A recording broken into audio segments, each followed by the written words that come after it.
Good morning. Again, empty room, shut door, so no face mask. Chapter 7, again, Biology 1300. Gene expression and control. Basically, what we mean when we say gene expression, we talk about the gene doing what it's designed to do. If it's a gene that's ultimately going to grow brown hair, then it makes your brown hair. Control is how we stop making something, say for instance, insulin. You don't need any insulin, so if you get to a point where you don't need any, you stop making it, and then when you need it again, you start making it again. So beginning to make things and then controlling the production is what we mean by control. Now, there is a poison called ricin. You may have heard this in the news. There was a train, a subway train in Tokyo, I think it was, somewhere in Japan, a few years ago, where some domestic terrorists for the Japanese released ricin poison into the air, and several people died. It's the scene of, it comes from the seed of castor beans. If any of you are still lucky enough to have your grandparents, you might ask them about castor oil. Castor oil was a long time medication for constipation. It was a laxative. But it was also had other uses as well. But castor oil is extracted from the castor bean. But those castor seeds also contain this poison called ricin. That if you have the technology that you can extract the ricin, and in its pure form, it is incredibly lethal. It is so lethal that it actually has been banned. Its use has been banned by the Geneva Protocols. If you've ever watched any of those old prisoner of war movies about World War II, the prisoners will talk about the Geneva Convention. That's what they're talking about, the Geneva Protocols. Ricin is a ribosome inhibiting protein, or an RIP.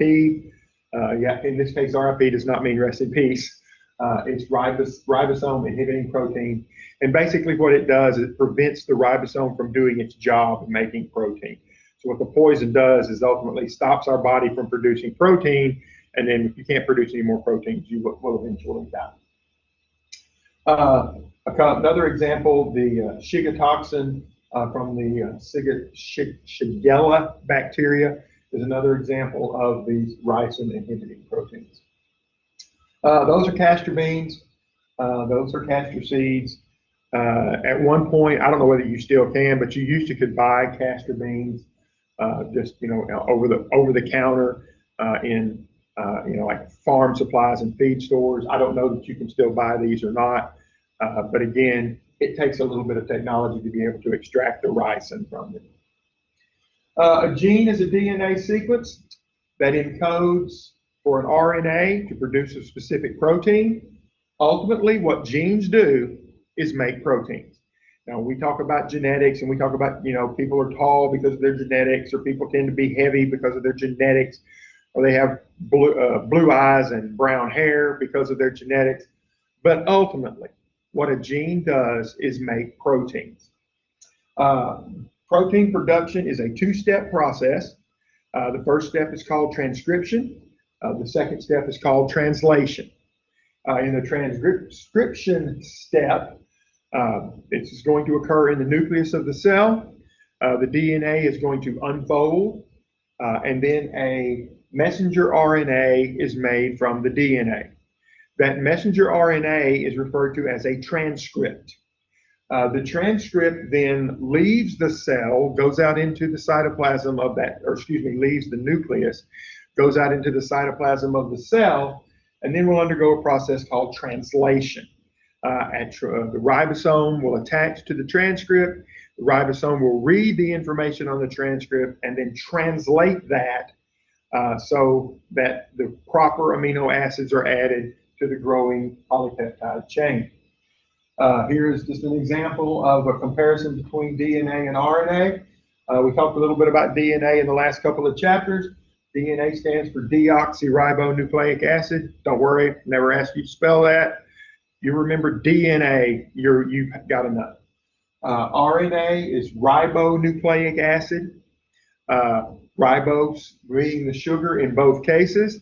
In DNA, an oxygen has been removed from that ribose sugar, ergo the name deoxyribose. In ribonucleic acid, that missing oxygen is still there. Hasn't been removed.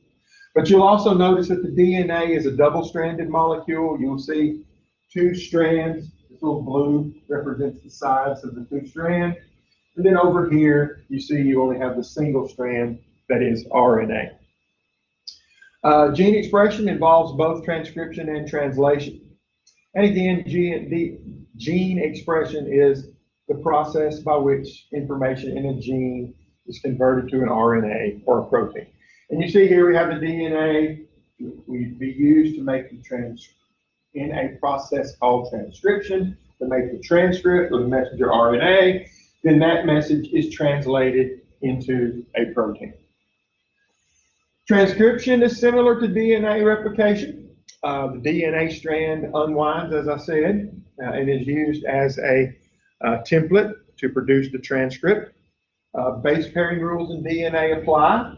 RNA uses uracil. This is a new nitrogenous base in place of thymine. The other three, adenine, guanine, and cytosine, are the same. The difference when it comes to the nitrogenous bases between RNA and DNA is that DNA uses thymine, where RNA uses uracil. The enzyme RNA polymerase, not DNA polymerase, adds the nucleotide. So if you remember, in DNA production, each nitrogenous base was added by an enzyme called DNA polymerase. Well, when we're making the transcript, there's an enzyme called RNA polymerase. Again, polymer, many subunits made, put together.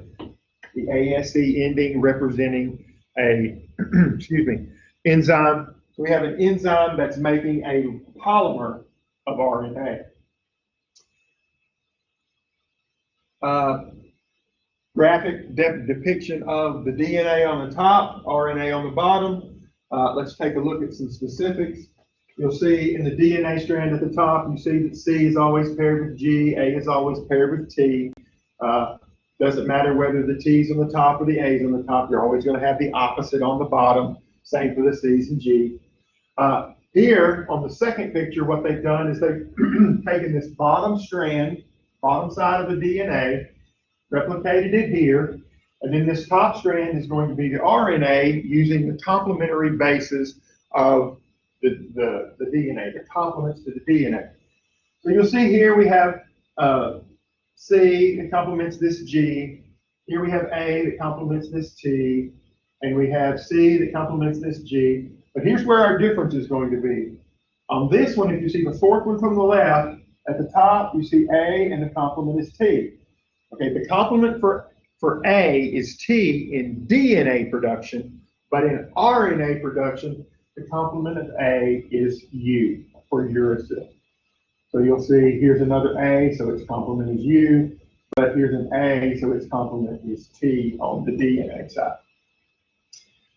In the process of transcription, RNA polymerase binds to a promoter sequence near the beginning of the gene.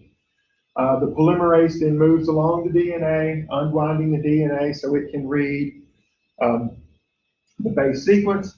The RNA polymerase then links DNA nucleotides in the order determined by the base pairs, and the new messenger RNA is a copy of the gene from which it was transcribed. Basically, you're going to make, if you look back, the bottom half of this DNA is capable of making a protein. The top half is capable of being used. It's not shown here, but it does work that way. And the thing is that they're going to be different. This is going to produce one protein, but the top section up there is going to produce another. And if you will allow me just a minute, somebody's at the door waving at me, so I need to see what this is about. I will be back in just a moment.